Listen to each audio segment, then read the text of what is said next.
Hey everyone, I'm Sam. And I'm Nick. And here we are with another episode of Tiny Tables Does History Edition. What he said. This week we're going to talk about a historian, a theologian, and a nonviolent activist, Vincent Harding. Last week we talked about Bayard Rustin, who was a black activist who was really close with Martin Luther King Jr., and he was a Quaker. Just like last week, we're going to start all the way in the beginning.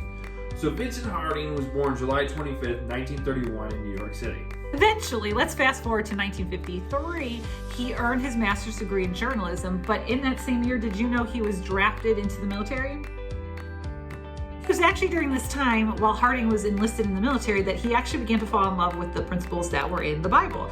And during the 1960s, Harding was actually a civil rights activist in the Southern Freedom Movement. Just like Bayard Rustin from last week, Harding eventually became a close friend, speechwriter, and associate of Dr. Martin Luther King Jr.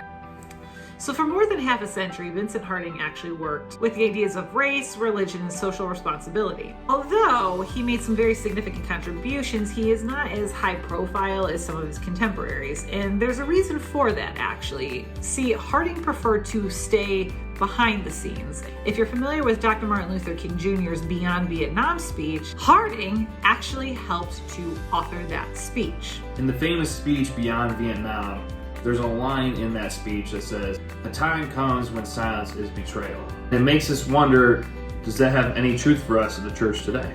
So remember, this is a church that's affiliated with the Friends movement, the Quaker movement, and something that we've hit on the last 2 weeks is people who are involved in the Quaker tradition are often at the front of big social changes. You see this with the prison reform in England. You see this with the abolitionist movement here after and during the Civil War and pre-Civil War. And you also see this Quaker movement coming during the Civil Rights era. So as messengers of this gospel that promotes equality, promotes equity, our time is not over. And we, in whatever capacity we're able to, I wonder, what should we do to help make our world a better, more just, equitable place for people to find and express their diverse voice? We said last week, look up Vincent Harding. Find out what he's about. Learn something. And if you did, put it in the comments.